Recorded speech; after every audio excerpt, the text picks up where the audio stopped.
راسك يا عمر سامي. نبدا بفريشمان كده معلوماتنا عن السايكاي والجيراي. لا خلاص خليه زي يعني عشان نشوف كده احنا فاكرين ولا مو فاكرين. فاكرين ولا مو فاكرين؟ طيب دقيقة كده بسرعة نبص على الصورة نتخيل شكل السايكاي والجيراي وبعدين هنقول مع بعضنا. هو مش تيست، ده تيست يور سيلف.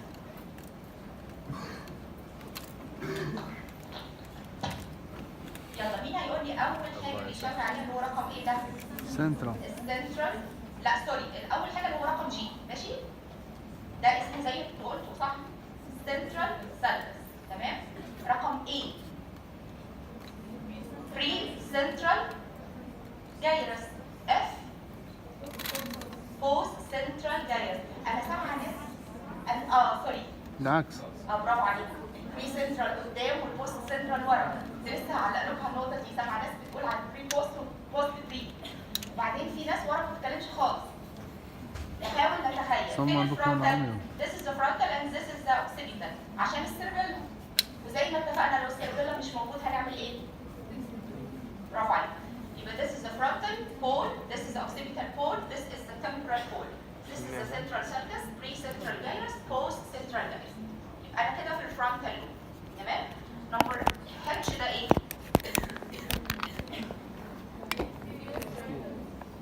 inferior parietal frontal inferior frontal gyrus لان احنا كده زي ما اتفقنا في الفرونتال لوب. طيب نمبر بي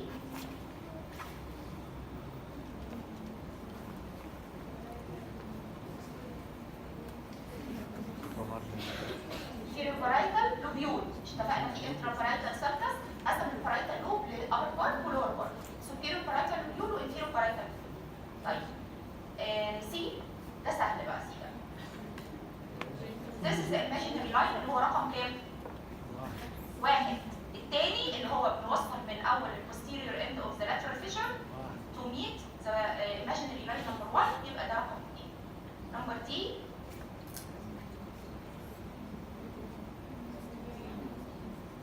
يونيس على medial surface.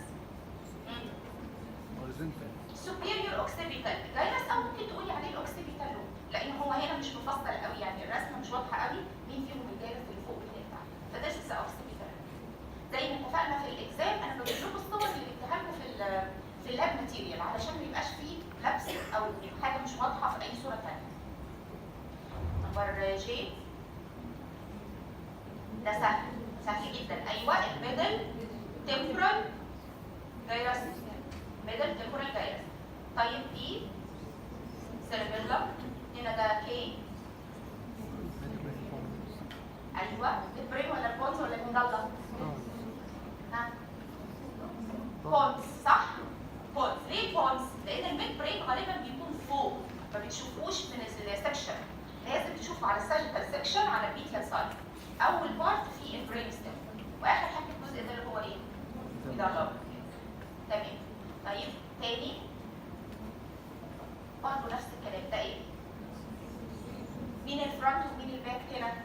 ده الفرونت وده الباك. السيربيلم هنا اتشقلب بقى ورا، فده البري سنترال جايرس وده بوست سنترال جايرس. طيب المربع الفاضي ده محطوط على ايه؟ الفرونتال لوب وده البارايتال لوب، تمبرال لوب، اوكسيبيتال لوب. تمام؟ طيب الباقي هيسأل على الارياز اللي هناخدها النهارده ان شاء الله. تمام؟ اوكي I am happy with this. اغلب الناس جاوبت. النهارده بقى احنا اخدنا inferior surface لسه. ناخد inferior surface الاول وبعدين ناخد السايكاي والجيراي الموجوده الفانكشنال ارياز الموجوده على الكورتكس.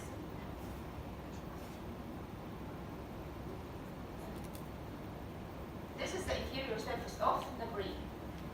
I hope ان انتوا اتفرجتوا على الفيديو العملي شرح الانفيريور سيرفيس بالتفصيل. قال لك ان في حاجه بتفصل الانفيريور سيرفيس into two parts. ايه الحاجه دي؟ The beginning of the lateral fissure. اتفقنا ان lateral fissure ليه كام بارت؟ 4. اول بارت بيظهر على الانفيريور سيرفيس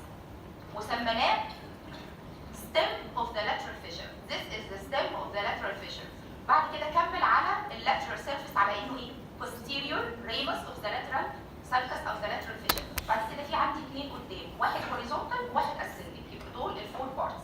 البارت اللي بيظهر على الانفيرور سيرفيس اسمه stem of the lateral sulcus او the lateral fissure. طيب this is the longitudinal fissure, anterior end of the longitudinal fissure, and this is the posterior end of the longitudinal fissure. طيب البارت اللي هو in front of the stem is called orbital surface. ليه سميناه orbital surface؟ لو تخيلنا وضع البرين جوه السكال، this part هيكون above the orbital plate of the frontal bone، يعني تحتيه على طول هيبقى الاوربت، عشان كده سميناه الاوربيتال سيرفيس. طيب الكبير اللي ورا ده هنسميه تنتوريال. ليه هنسميه تنتوريال؟ علشان تحتيه على طول الفولد من الديورا اللي اسمه التنتوريوم cerebelli which separates between cerebrum above and cerebellum below. يعني المكان ده هيبقى occupied by cerebellum. طيب المكان اللي في النص ده this is the cut edge of the brain stem. يعني انا فصلت البرين من فوق عن البرين ستيم من تحت. طيب which part is the first part of the brain stem؟ هو الميد برين. شايفين الكات ايدج اوف ذا ميد برين شكله عامل ازاي؟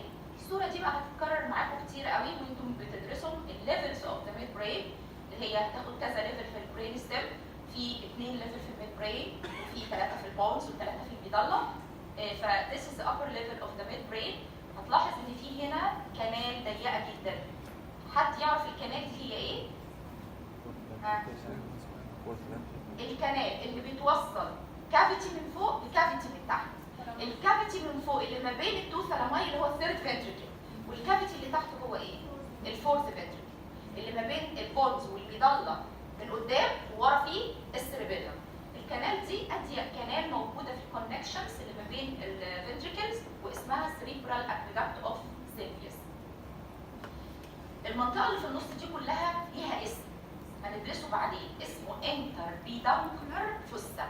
عايزين نفتكر الاسم ده كويس، interpeduncular fossa. ليه سميناها peduncular؟ لان البارت اللي هو من الميد برين اللي مقطوعه ده بنسميه cerebral peduncles. كلمه peduncle دي يعني ايه؟ كوبري. الكوبري ده عباره عن تراكتس بتوصل البرين بالبرين ستيم.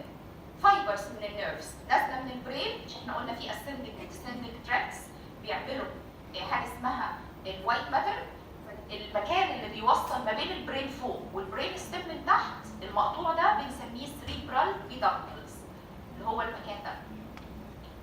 طيب يبقى عشان كده سمينا المنطقه دي interpeduncular fossa لانها ما بين التو بيدانكلز، يعني في رايت اند ليفت cerebral peduncle بيوصل الرايت هاف اوف ذا ميد برين والليفت هاف اوف ذا ميد برين بالسبستنس اوف ذا inferior surface of the brain. خلي بالنا بقى ان المكان ده ليه مهم، لان فيه كونتنتس مهمه ولقينا عليه arterial circle في دايره كده من الارتيريال سبلاي، ودي اللي بتغذي البرين كله اسمها circle of Wills. هناخد بعدين ان شاء الله الارتيريال سبلاي اوف ذا برين وهنعرف كل الارتري ده جاي منين. طيب يهمني بقى دلوقتي اعرف السالكاي والجايراي وبعدين نسيب الانتربيدانكولار فوسا دي اللي هي مرحله اخرى. اول حاجه هنبدا بالاوربيتال سيرفيس. شايفين اللي ماشي في الاوربيتال سيرفيس ده؟ دي حاجه اسمها olfactory tract، ودي حاجه النهايه بتاعتها اسمها olfactory bulb. عارفين ده بتاع ايه؟ بتاع السميل اللي بتنزل الفايبرز. مش احنا متخيلين مكان البرين ده الاوربيتال سيرفيس اهو ريستنج على الاوربيتال بليت اوف ذا فرونتال بون. مش في عندي حاجه كده كانت في الفرونتال بون اسمها كريبريفورم بليت مرقطه كده او مخرمه؟ ايه فايده الكريبريفورم دي؟ بيطلع منها الفايبرز او الستراند بتاعت الاولفاكتوري نيرف عشان تعمل السنس اوف ذا سميل. فالسترايا دي بتيجي عند الاولفاكتوري بالب تتجمع كلها في الاولفاكتوري بالب. بعد كده الاولفاكتوري بالب بيعمل حاجه اسمها اولفاكتوري تراكت، وبعدين بيتقسم للسبعه بتاعته اللي تحت دي اسمها medial and lateral olfactory سترايا اللي ما بينهم منطقه perforated. المنطقه دي مهمه قوي اسمها anterior perforated substance. الانتيريور perforated substance موجوده on both sides، يعني في رايت وفي ليفت. ليه سميناها perforated او anterior perforated؟ لان في blood supply بيدخل للبرين من المنطقه دي. هو عباره عن الانتيريور والميدل cerebral artery، يعني من هنا يدخل الانتيريور والميدل cerebral artery عشان يغذوا البرين من جوه. لكن انا عندي منطقه ثانيه perforated اهي، شايفينها؟ دي بنسميها posterior perforated substance، بما ان دي anterior هتكون دي posterior، ودي perforated by posterior cerebral artery اللي هو اللاست برانش من الارتيريال سبلاي اوف ذا برين. يبقى انا عندي كام anterior وكام posterior؟ 2 anteriors 1 posterior. anterior موجوده ما بين اللاترال and medial olfactory stria، والposterior موجوده في المنطقه دي اللي احنا اتفقنا عليها اسمها ايه؟ interpeduncular fossa. تمام؟ anterior perforated substance posterior perforated substance. طيب السلكس اللي ماشي فيه بقى الاولفاكتوري تراكت بيتسمى باسمه اللي هو واضح على الناحيه الثانيه، هنسميه ايه؟ olfactory sulcus. This is the olfactory sulcus. جنبيه بلاقي فيه اتش شيبد مرسومه كده واسمها اتش شيبد اوربيتال sulcus او اوربيتال سالكاي، يعني كأن الاوربيتال سالكاي عامله شكل الاتش. طب ايه هي الجيراي الموجوده في الاوربيتال سيرفيس؟ في اول جيرس موجود medial to the olfactory bulb او olfactory tract واسمه جيرس ريكتس. اسمه ايه؟ جيرس ريكتس. This gyrus rectus لو انا كملته على اللاترال سيرفيس هلاقيه مكمل مع السوبيريور فرونتال جايرس. تمام؟ يعني لو انت جيت شلت البرين او شلت السريبرال هيمسفير وبعدين عملت كونتينيويشن كده كملته شفته بيكمل على ايه؟ هتلاقيه مكمل على ايه؟ superior frontal gyrus. وده جالهم سؤال في البراكتيكال السنه اللي ماضيه. بعد كده بقيه الجيراي اللي محصوره ما بين الايدجز او الليمبس اوف ذا اتش شيب بنسميها بالاناتوميكال لوكيشنز بتاعتها. This is the medial orbital, lateral orbital, anterior orbital, posterior orbital gyri. يبقى انا ما عنديش غير الاولفاكتوري سالكس والاتش شيبد اوربيتال سالكاي وبقيه الجيراي تبقى جايرس ريكتس واوربيتال جيراي. طيب بعد كده التنتوريال سيرفيس اللي تحت ده اول سالكس اللي هو اللي انا بشاور عليه ده. This sulcus separates between the tentorial surface and the midbrain. السالكس ده هنسميه ايه؟ هيبوكامبال سالكس. ليه سميناه هيبوكامبال سالكس؟ لانه بيفصل الجيرس اللي جنبه من الانتربيدانكولار فوسا. الجيرس اللي جنبه اللي هو ده فيه ستراكشر مهم قوي اسمه هيبوكامبس. ايه هو الهيبوكامبس؟ البارت من البرين اللي مدفون تحت في التنتوريال سيرفيس والمسؤول عن الميموري، بالتحديد عن الريسنت ميموري والشورت تيرم ميموري.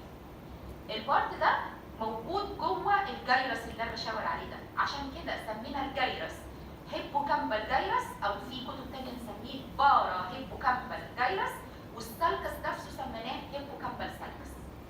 اوكي؟ بعد الهيبوكامبال سالكس ابعد شويه ناحيه اللاترال هلاقي في سالكس تاني اهو. شايفينه؟ السالكس ده هنسميه ايه؟ كولاترال. يبقى ده الهيبوكامبال، واللي جنبيه على طول اسمه كولاترال سالكس. واخر واحد ممتد من الاوكسيبيتال بول الى التمبورال بول فهنسميه اوكسيبيتو تمبورال سالكس. بقت الجيراي اللي ما بينهم ثلاثه.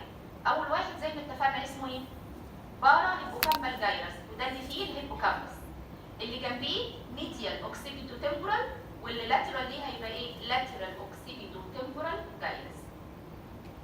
طيب شايفين المكان الراوندد اند ده اللي هو بنقول عليه اناتوميكالي ده anterior part of the parahippocampal gyrus. المكان ده مهم قوي واسمه ايه؟ انكس. اللي اخد باله في المحاضره اللي فاتت اخر سلايد كانت على الليمبك سيستم، صح؟ ورسمنا سيركل كده على الميديال سيرفيس اوف ذا برين، وقلنا الليمبك سيستم بيتكون من جيرس كبير اسمه ايه؟ سنجوليت جيرس، وبعدين بيكمل من تحت مع الباراهيبوكامبال جيرس. او الباراهيبوكامبال جيرس ده الانتيريور اند بتاعته هي الانكس، والانكس دي ليها فانكشن في ايه؟ ادي الانكس اهي على التنتوريال سيرفيس، وذيس از ذا باراهيبوكامبال جيرس، وكمالته هو عباره عن ايه؟ سنجوليت جيرس. جوه الانكس هنا لما تيجي تشرح الانكس من جوه بتلاقي فيه نيوكليوس. نيوكليوس دي اسمها اميجدالا. الاميجدالا دي مهمه قوي في تو بارتس من النيورو، ليمبك سيستم وحاجه اسمها بيزال نيوكلياي. الليمبك سيستم اللي احنا اخدناه لسه على السلايد اللي فاتت قلنا ليه 4 فانكشنز. ايه هما؟ ميموري وسميل وبيهيفير وايه؟ والفاش وايه؟ وسكشوال. دول ال4 فانكشنز بتاعت الليمبك سيستم. الليمبك سيستم من ضمن الفانكشن او البارتس بتاعت الليمبك سيستم اناتوميكالي الاميجدالا. تمام؟ طيب كمان هي تعد من البيزل، واحده من البيزل نيوكلياي اللي موجوده ديب انسايد ذا برين. البيزل نيوكلياي. في حاجه اسمها كوديت نيوكليوس، حاجه اسمها لينتيفورم نيوكليوس، حاجه اسمها كلوسترم، وفي حاجه كمان اسمها اميجدالا. كل دول مع بعض بيعملوا البيزل نيوكلياي اللي هي الجراي ماتر اللي مدفونه جوه البرين. ودي بتعمل ايه؟ البيزل نيوكلياي بتتحكم في الموتور فانكشن بتاعتها، تطلع منها نيورو ترانسميترز معينه اكسايتاتوري وانهبيتوري، وتتحكم في الموتور سبلاي او الموتور امبلسز بتاعت البرين. يبقى الديب ستراكشر للانكس ما ننساش اسمها اميجدالا. هو ده الانتيروسيرفس، اوربيتال، تنتوريال، والفاكتوري سالكس، اوربيتال سالكاي، جايرس ريكتس، اوربيتال جايراي، بارا هيبوكامبال جايرس، انكس، ميديال اوكسيبيتو تمبورال جايرس، لاترال اوكسيبيتو تمبورال جايرس. السالكاي هيبوكامبال سالكس واللاترال سالكس، واخر واحد اوكسيبيتو تمبورال. نلاحظ ان السالكس اللي انا بشاور عليه ده اسمه ايه؟ لسه قايلينه كولاترال. شايف الانتيريور اند اوف ذا كولاترال سالكس؟ الانتيريور اند اوف ذا كولاترال سالكس دي بتلف حوالين الانكس وبنسميها راينال سالكس. كلمه راينال دي معناها ايه؟ معناها ليها فانكشن في السميل. الانتيريور اند اوف ذا باراهيبوكامبال جايرس بلس ذا انكس، الجزء ده بنسميه بايريفورم فوسا. البايريفورم فوسا دي بنسميها راين كيفالون او راين سيفالون. This is the part of the brain which is responsible for smell function. يعني السميل لازم تروح للكورتكس. فين بقى في الكورتكس؟ هي في المكان المثلث ده اللي هو الانكس and the anterior end of the parahippocampial gyrus. راينكيفالون او بايريفورم فوسا، ما ننساهاش عشان هتاخدها كتير بعد كده. طيب خلينا بقى نشوف الفانكشنال ارياز الموجوده في البرين. في بقى نيورو ساينتست كتير قوي جم عملوا حاجه اسمها برين ماب، ادوا للبارتس المختلفه في الكورتكس ارقام. علشان ايه؟ علشان يتفقوا بعد كده لما يقولوا مثلا رقم 4 يبقى يقصد ان هو يقول الموتور اريا، لما يقول رقم 1 الجايرس رقم 1 يبقى معناها فيه سنسوري، لما يقول رقم 45 لا دي حاجه فيها في اللانجويج، وهكذا. فبدل ما يقول يعني اسم الجايرس الكبير، فجاء بقى في واحد اسمه كامبل، واحد اسمه برودمان، واحد اسمه فوكتو، ساينتست كتير قوي حطوا برين ماب. لكن اشهرهم على الاطلاق اللي هو البرودمان، ده عالم الماني حط البرين ماب وعمل تقريبا 47 ارياز في البرين. وما دام اخترنا برودمان هنتفق ان احنا هنحفظ الكلاسيفيكيشن بتاعت برودمان. يعني بعد كده لما نقول موتور اريا 4 خلاص عرفنا الجايرس الفلاني هو اللي بيشيل الموتور اريا 4. طيب هتلاقي الكورتكس بقى بتاعنا اللي هو السريبرال كورتكس. ونقصد ايه بالسريبرال كورتكس؟ القشره اللي هي السمك بتاعها زي ما اتفقنا في المحاضره اللي فاتت 2 to 3 ملم، والقشره دي فيها 6 لايرز، مش اتفقنا على كده؟ وقلنا انهي لاير مهمه قوي في القشره الدماغيه دي؟ رقم 5. عشان ايه؟ عشان فيها سيلز كتيره وكبيره واسمها بيراميدال لارج بيراميدال سيلز اوف بيلز، ودي اللي بيطلع منها حاجه اسمها بيراميدال تراكت اللي بتتحكم في الموتور الامبلسز بتاعتنا. يعني هي دي اللي بتحرك جسمي كله اللي هي البيراميدال تراكت. فهنيجي في الكورتكس هنقسم الكورتكس الى 3 اشياء على حسب الفانكشن.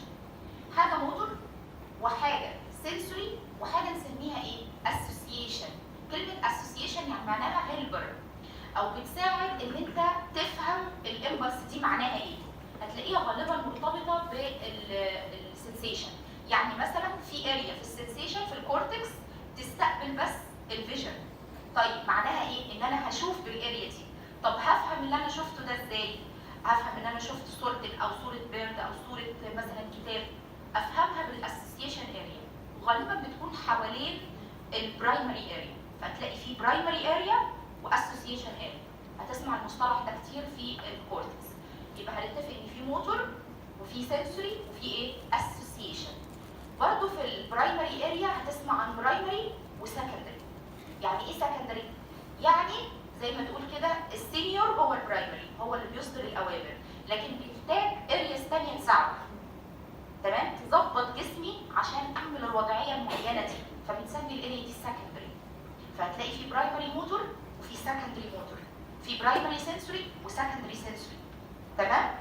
خلاص نبدا بقى نقسم كده البرين هناخد الاريا، الرقم بتاعها، الاناتوميكال لوكيشن بتاعها، الفانكشن بتاعتها، واخر حاجه الليجن بتاعتها. تمام؟ طيب زي ما اتفقنا في برايمري وسكندري، الكلام ده بس جاست يعني اكزامبلز السلايد دي، وهنشرح بقى كل واحده بالترتيب. نبدا باول واحده اللي هي البرايمري موتور اريا. طيب شايفين this is the lateral surface of the brain. السنترال سيركس اللي في النص ده فصل ما بين الفرونتال لوب والبرايتال لوب. قدامه في سوري this is the central circus اهو، this is the frontal lobe and this is the parietal lobe. ده السنترال سيركس. قدام السنترال سيركس فيه ايه؟ الجايرس ده سميناه ايه؟ بري سنترال جايرس. اهو ده اللي بيشيل اريا اسمها موتور اريا اوف ذا بودي، ورقمها 4. كلكم حافظوه دلوقتي. موتور اريا 4 according to the Brodmann classification. طب يا ترى موتور اريا 4 دي ايه هي الفانكشن بتاعتها؟ الموتور اريا 4 دي زي ما اتفقنا اكتر لاير ويل ديفلوبد فيها هي رقم 5. تمام؟ في الكورتكس ساعات تلاقيه في ال6 لايرز كلهم، وساعات تلاقيه لا في لاير مور ديفلوبد عن لاير على حسب الفانكشن بتاعته، وساعات تلاقي في لايرز كتير مش موجوده بيسموها هيتروتايب وهوموتايب سيريبرال كورتكس. فالبري سنترال جايرس دي في كذا 2 3 لاير مدموجين مع بعض، بحيث ان اللاير اللي هي اكبر لاير فيه بتكون هي رقم 5 اللي هي البيراميدال سيل. تمام؟ طيب البيراميدال سيل دي بتعمل ايه زي ما اتفقنا؟ بيطلع منها اكسونز. الاكسونز دي بتشيل الموتور امبلسز اوف ذا اوبوزيت هاف اوف ذا بودي، يعني بحيث ان الرايت سيريبرال يتحكم في نص جسم الشمال والليفت يتحكم في نص جسم اليمين. طب يا ترى كل الحركات بتصدر من الاريا دي؟ لا، قال لك الفاين سكيلد موفمنت، يعني الحركه اللي محتاجه دقه ومهاره، وغالبا دي بتكون في حركات الهاندز والفيتس. لان الهاندز طبعا فيه عضلات كتير جدا، اخدته في الهاندز كام لاير وكام في الفوت كام لاير، وكل لاير فيها عضلات، وكل عضلات ليها نيرف سبلاي لوحدها، فمحتاجه سكيلز والموتور فانكشن بتاعتها كتير. عشان كده رايح لها تراكتس لوحدها. الاوريجن اوف ذس تراكت طالع من البري سنترال جايرس، من البيراميدال سيلز which is besides the pre-central gyrus.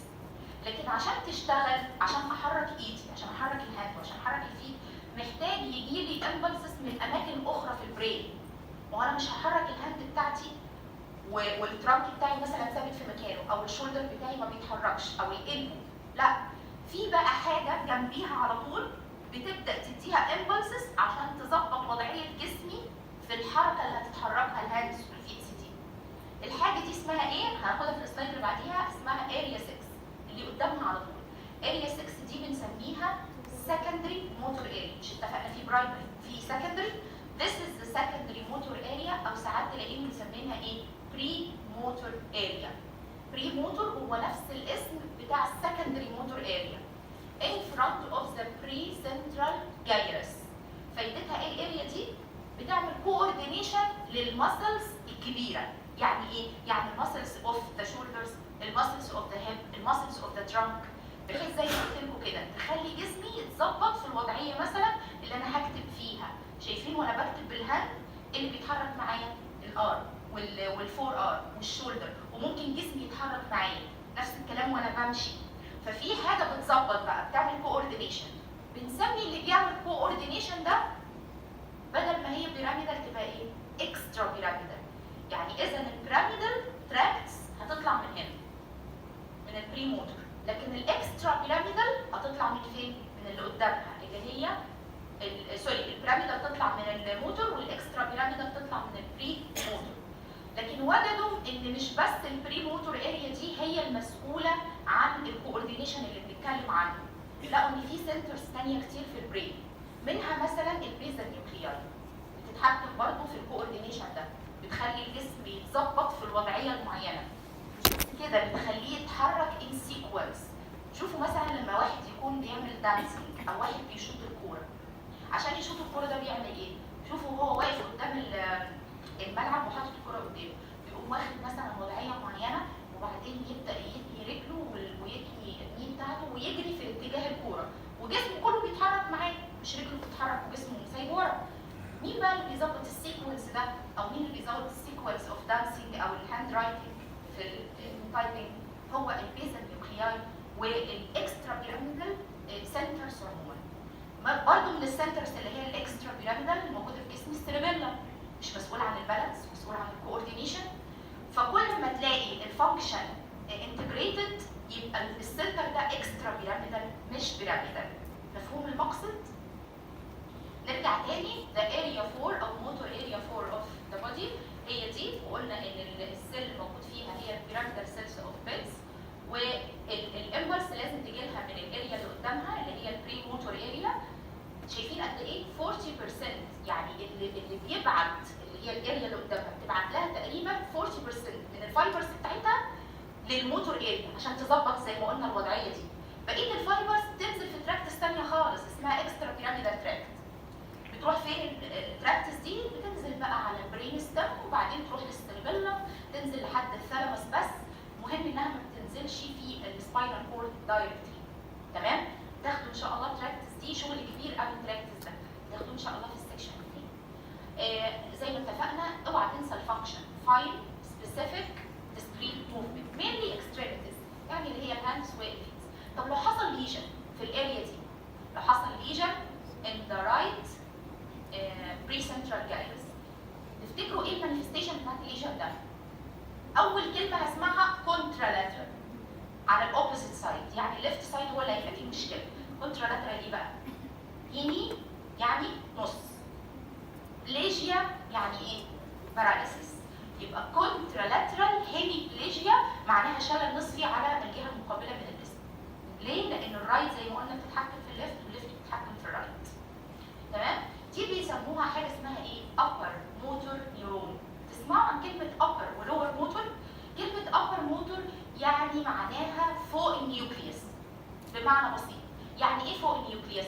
يعني لما هتيجي تاخد الباث واي بتاع البيراميدال تراك هتلاقيها ماشيه فوق في البرين. من اول فين؟ من اول البري سنترال جالكس، تطلع من هنا وبعدين بتنزل في مكان معين في البرين اسمه انترنال كابسول، وبعدين تنزل في البرين ستيم لحد ما توصل للسباينال كورد. تيجي في السباينال كورد لازم تروح للنيوكليوس موجوده في الانتيريور هورن اوف ذا سباينال كورد، لازم توصل لها. من اول ما وصلت للنيوكليوس دي اللي بعده بنسميه لور موتور نيورون. يعني النيوكليوس دي الحد الفاصل ما بين الابر موتور نيورون ليجن او الابر موتور نيورون عموما واللور موتور نيورون. طيب بعد اللور موتور ده هيبقى فيه ايه؟ هيبقى فيه نيرف بقى اللي هيغذي العضله الفلانيه. يعني اي نيرف في البريكيال بلكسس ده يعتبر لور ولا ابر موتور؟ طبعا لور موتور. اي نيرف في اللمبر بلكسس، في السيرفايكال بلكسس، حتى في الكرينيال نيرفز، كل اللي تحت النيوكليوس نسميه لور موتور، اللي فوق النيوكليوس نسميه ابر موتور. تمام؟ طيب ها الكورتكس كله لير 5.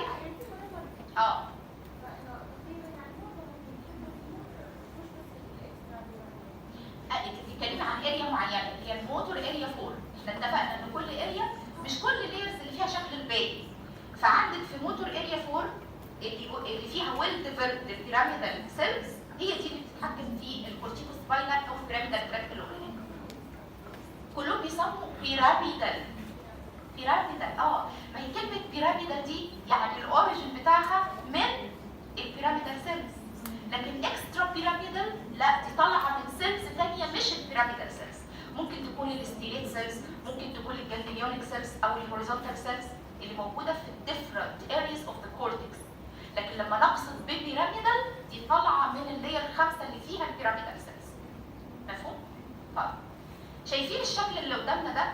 دي حاجه اسمها موتور هوميروكيلاس. يعني ايه موتور هوميروكيلاس؟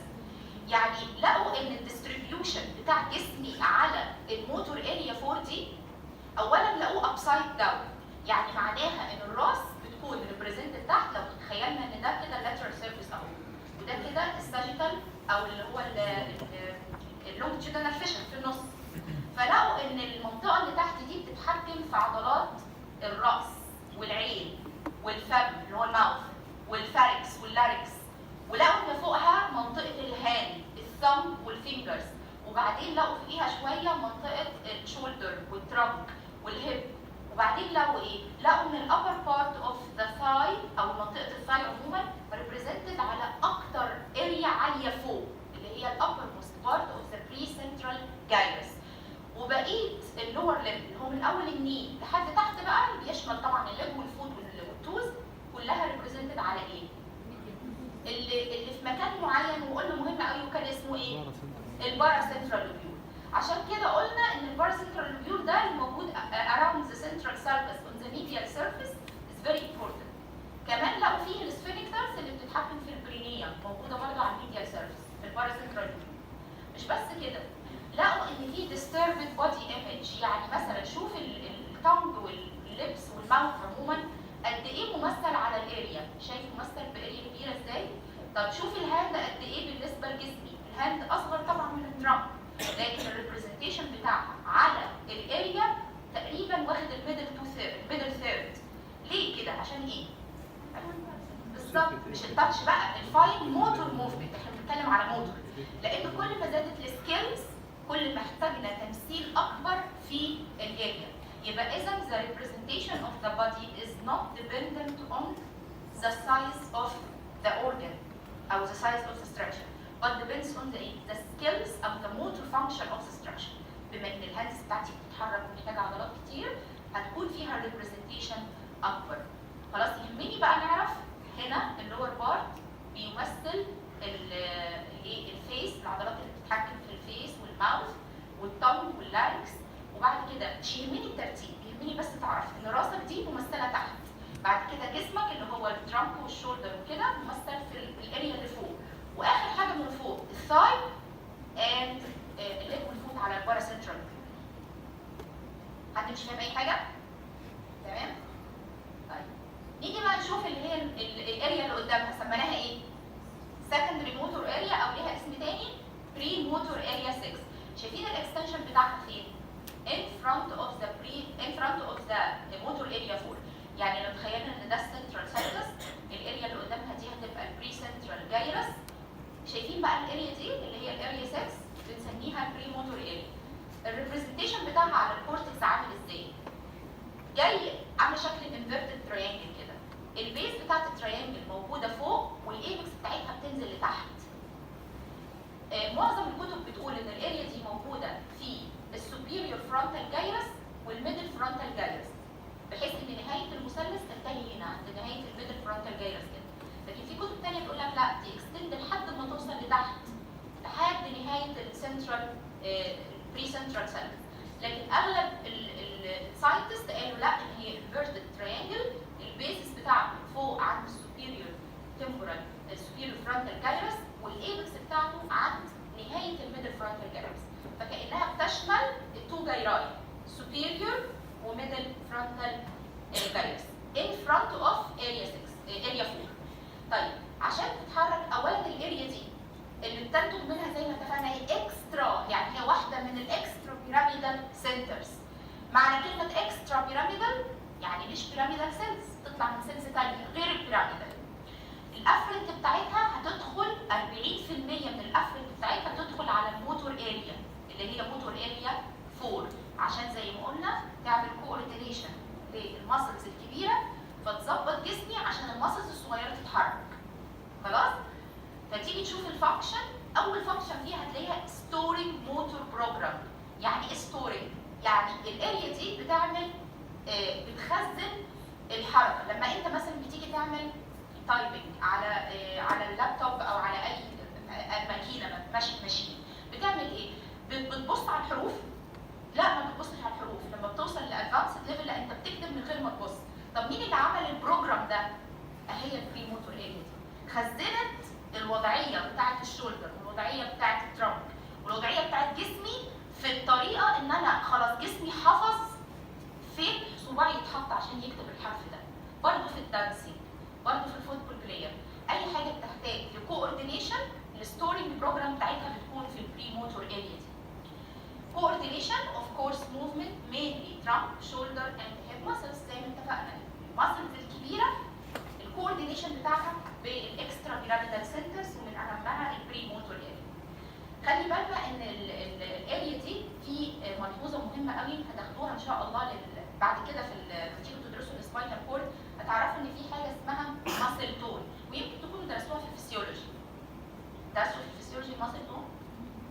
الماسل تون ده معناها ايه؟ الماسل بتاعتك وانت في حاله الريلاكسيشن ما بتعملش انبوت او ما بتعملش ديسشارج لنيورو ترانسميترز معينه، لا بتعمل، والا كانت هتبقى ايه؟ فلاسيد، يعني تيجي تمسكها كده تحس ان هي حاجه عامله زي العجينه، لكن بالعكس انت بتيجي تمسك الماسل بتلاقيها تنس. ليه؟ لان فيها حاجه اسمها ماسل تون. الماسل تون ده بتيجي فيه ريفلكسز معينه في السباينال كورد هي المسؤوله عنه، زي مثلا ستريتش ريفلكس تاخدوه ان شاء الله بعدين. فالماسل تون مين اللي بيعمل انهبيشن للماسل تون؟ الاريا اللي هي البري موتور اريا، انهبيتوري تو ماسل تون، عكس الاريا اللي قبليها. الاريا اللي قبليها كانت اكسايتاتوري للماسل تون. تمام؟ لو حصل باراليسيس للاريا دي يا ترى ايه هو الديفكت اللي هيحصل؟ مين يتخيل كده؟ ها؟ تيتانس؟ لا. ستيفنس، يعني انت تقصدي ما دام هو انهبيتوري للماسل تون فيحصل سباستيك باراليسيس، صح؟ صح مظبوط. ما دام حاجه بتعمل انهبيتوري للماسل تون يعني بتقلل الماسل تون، فلو حصل فيها ليجن يبقى الماسل تون هيعلى. تمام؟ لكن يا ترى الاريا دي بتعمل باراليسيس؟ لو حصل فيها ليجن هتعمل باراليسيس؟ لا، ما تعملش باراليسيس. تعمل difficulty in coordination of the movement، لكن ما توصلش للباراليسيس، لان مش هي الاريا الوحيده اللي بتوصل او بتعمل discharge الانتيرو رول سيلز اللي بيحرك، فيحصل difficulty in the movement not complete paralysis، بعكس الاريا الثانيه اللي هي ايه؟ موتور اريا 4 لو حصل فيها ليجن يحصل باراليسيس اللي هو هيميبليجيا. تمام؟ عشان كده بيسموها سكندري موتور اريا. سكندري يعني لو حصل فيها ليجن مش هيحصل ليجن زي البرايمري. البرايمري هي الاساس او هي المسؤوله. طب لو حصل ليجن في الاثنين هيحصل باراليسيس، لكن يا ترى الباراليسيس ده هيبقى سباستيك ولا فلاسيد؟ يعني ايه سباستيك ولا فلاسيد؟ يعني الماسل تون هتبقى عاليه ولا هتبقى قليله؟ ها؟ سباستيك. ليه سباستيك؟ لان قال لك لا، الاريا 4 اللي هي الموتور اريا اوف ذا بودي احنا قلنا دي بتزود ولا بتقلل الماسل تون؟ بتزيد. طب واللي جنبها؟ بتقلل الماسل تون. لما يحصل اوفر اول باراليسيس الماسل تون بيعلى. الديسشارج النهائي ان الماسل تون بيعلى فيحصل سباستيك باراليسيس. اوكي؟ واحده بتقلل واحده بتزود، لكن في الاخر هيزيد الماسل تون. طيب الليجن زي ما اتفقنا قلنا سباستيسيتي ولوس اوف بوستشر ستابيليتي، يعني هو مش قادر يتحكم في البروكسيمال او الماسلز اللي هي بتتحكم في الترانك او الشولدر. لكن في حاجه ثانيه اسمها ايه؟ ابراكسيا. كلمه ابراكسيا دي معناها ايه؟ هتلاقي ليها معنى كده كبير هيجي بعدين. inability to do purposeful movement in spite of او in absence of motor paralysis. يعني ايه؟ يعني عضلاتي مش مشلوله بس مش قادر امسك مثلا الفرشه بتاعت المشط واسرع شعري. الاقيني بيمسك الفرشه بتاعت المشط بالمقلوب مثلا. يجي يلبس مثلا الجاكيت يقوم ايه؟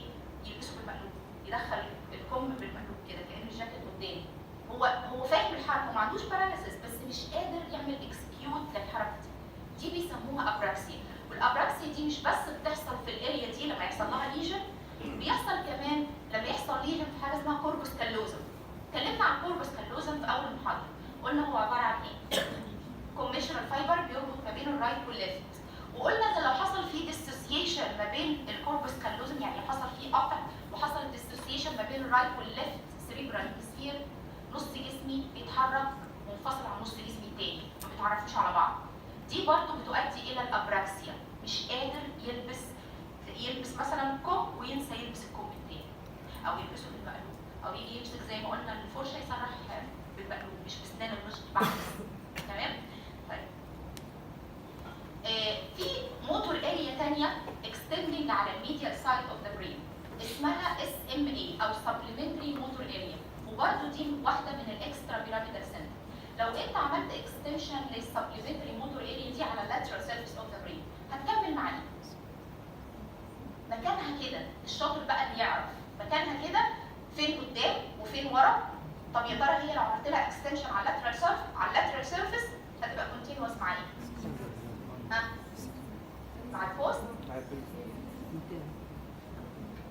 طب تخلي بالك المكان ده قلنا عليه بارا سنترال لوب، صح؟ اللي قدام السنترال سالكس الاريا دي موتور ولا سنسوري؟ موتور. هي عباره عن كونتينيويشن للموتور اريا اللي موجوده فوق بس على الميديال سيرفيس. طب قدام الموتور على اللاترال سيرفيس كان في ايه؟ بري موتور. هي دي اللي هتبقى كونتينيوس مع الاس ام اي.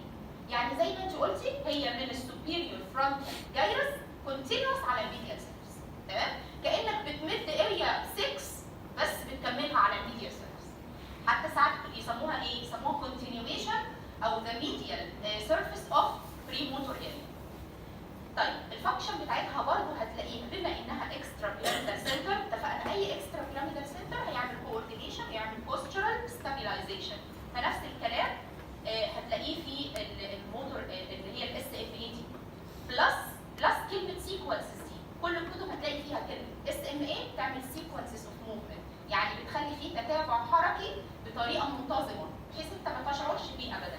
ولو حصل فيها ليجن مش هيحصل مانيفستيشنز كبيره. No definite lesion in the SMA.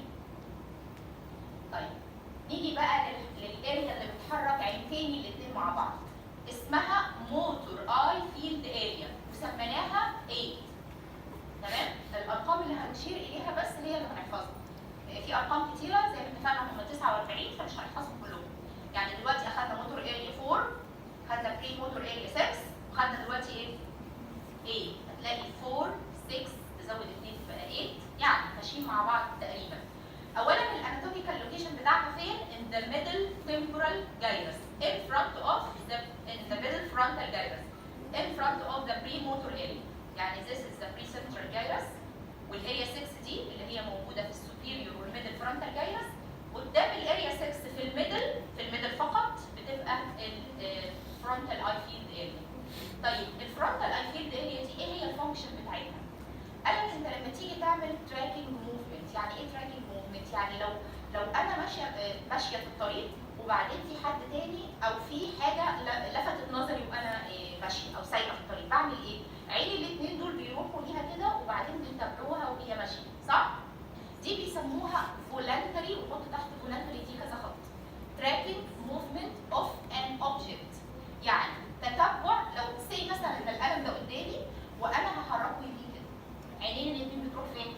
بتروح ناحيته، بحيث ان نص التمبرال فيلد اوف ذا فيجوال اوف ذا رايت اي يروح في ناحيه ومعاه النيزل فيلد من العين الثانيه. الاثنين مع بعض يتحركوا او الاثنين مع بعض يتحركوا الاوبوزيت دايركشن. دي بيسموها تراكنج موفمنت اوف ذا اي. لكن فولنتري، يعني ايه فولنتري؟ يعني انا اقدر اعملها بارادتي، لكن في حاجه ثانيه اسمها ريفلكس. ريفلكس دي ازاي بقى؟ لو جيت مثلا حد ناداني من جنبي يا دكتور بقوم باصه كده على طول، ده ريفلكس. مثلا جيت ماشيه وبعدين حد راح عمل بالبيب بيب بالسياره، برضه عيني بتبص فجاه. او لو في حاجه مثلا لمحت نظري كده عيني بتروح لها، ده اسمه ريفلكس. مين المسؤول عن الريفلكس موفمنت اوف بوث اي؟ الاوكسيبيتال لوب. اريا زيها موجوده في الاوكسيبيتال لوب اسمها اوكسيبيتال اي فيلد بقى، مش فرونتال اي فيلد. ما دام دي في الفرونتال لوب تبقى الثانيه في الاوكسيبيتال لوب. طيب لو حصل ليجن خلي بالنا الاريا دي بتشتغل زي ما اتفقنا، الرايت سيريبرال بيتحكم في الليفت والليفت بيتحكم في الرايت. فاذا الرايت اريا دي هتودي عينتين الاثنين to the same side ولا to the opposite side؟ ها؟ يعني لو هي رايت هتودي عينتين الاثنين يمين ولا شمال؟ شمال. طب لو حصل ليجن هتروح فين عينتين؟ يمين. بيسموها same side of the lesion. لو حصل ليجن في الفرونتال اي فيلد both eyes are going to the same side of lesion. نفتكرها كويس بقى. تمام؟ ما دام هي اصلا بتشتغل على الاوبوزيت يبقى لو حصل ليجن الاثنين يروحوا للرايت او السيم سايد، سوري، اللي هو المكتوب تحت بالاخضر ده. طيب اخر اريا في الفرونتال اريا اسمها البروكاس اريا. بروكاس اريا اوف سبيتش، ودي سميناها اريا 44 و 45 عشان يبقوا الاثنين ورا بعض على طول. موجوده فين الاريا دي؟ inferior frontal gyrus. تمام؟ ده الانفيرو فرونتال جايرس تحت الانفيرو فرونتال سالكس. كل الاحمر ده هو اللي بيعمل الموتور اريا اوف سبيتش. يعني ايه موتور اريا اوف سبيتش؟ يعني ايه موتور؟ الاريا دي بتعمل ايه؟ بتعمل coordination للديفرنت muscles that produce speech. يعني muscles of the mouth, muscles of the tongue, muscles of the larynx, muscles of the pharynx, but كل ده تعمل له coordination عشان الكلام يطلع. coordination خلي بالك لو حصل فيها lesion هل هيحصل paralysis؟ يعني الحركه نفسها مش هتحصل في المسلز؟ لا. امال هيحصل ايه؟ بالظبط كده. inability to produce speech. يعني ايه؟ بيسموها افيزيا. افيزيا يعني ايه؟ يعني مش قادر يتكلم. الافيزيا دي في منها نوعين، يا اما موتور افيزيا يا اما سنسوري افيزيا. الموتور افيزيا هنا في الاريا دي هو مش قادر يتكلم، هو عايز يتكلم بس حركات الكوردينيشن اوف ديفرنت ماسلز مش قادر يحصل مظبوط، فتلاقي كلامه متقطع. يعني مثلا انا بقول له اوصف لي انت عملت ايه امبارح، هو مثلا راح السوق وراح اشترى حاجه وخد مراته معاه وبعدين رجع تاني على البيت، فيختصر ده كله يقول لك سوق، بس مش قادر يتكلم، عايز يحكي بس مش قادر يحكي. فالاريا دي الليجن بتاعها بيعمل موتور افيزيا، غير اريا ثانيه الليجن بتاعها بيعمل سنسوري افيزيا. عكسها بقى هو يونس شلبي اللي احنا اتكلمت عليه، يتكلم كتير كتير كتير وكلامه مش مفهوم، او يختلط كلام من دماغه. يعني مثلا يجي يقول لك على السكينه يقول لك كيكينه، او وبيكون مش عارف ان عنده ليجن. عكس بقى البروكا بيكون عارف انه عنده ليجن. لذلك معظم الناس اللي بيجي لهم بروكا او ليجن في البروكا بيجي لهم ديبريشن، والديبريشن ده بيخلي الموضوع اسوأ. تيجي تعمله فيزيوثيرابي عشان تسهل الحركات النطق بعد كده، بيبقى هو فاهم ان عنده مشكله فبيبقى صعب ان هو يتعامل مع القصه دي. عكس بقى بتاع الفيرمكس افيزيا اللي هي السنسوري الثانيه، يتكلم كلام كتير وهو مش عارف ان عنده مشكله، ويحكي يحكي يحكي وهو مش فاهم هو بيقول ايه ولا انت فاهم هو بيقول ايه. اتفرجوا على الفيديوهات اللي هنحطها على اللينكس بتاعتكم للموتور افيزيا والسنسوري افيزيا عشان تعرفوا الفرق ما بينهم. فالاريا دي عشان تتكلم كويس او عشان تعمل بروديوس لسبيتش لازم تكون مربوطه بالاريا الثانيه اللي اتفقنا ان اسمها ايه؟ ايوه الفيرنكس اريا بقى. الفيرنكس اريا دي هنا موجوده في البرايتال لوب والسوبيريور بارت اوف ذا تمبورال لوب، ودي المسؤوله عن understanding of both written and spoken words. يعني برضه لو حصل فيها ليجن ممكن يجي يشوف الحاجه يقراها مش فاهم. اذا كان مش فاهم اللي بيقوله هيفهم اللي هيقراه؟ مش ممكن. فعلى حسب برضه الاكستنت اوف ذا ليجن. طيب اوه ماي جاد، انا قلت ان خليكم مكانكم عشان الاتندنس، انا قلت ان احنا هنكمل الليجنز كلها النهارده. طيب ان شاء الله نكمل المحاضره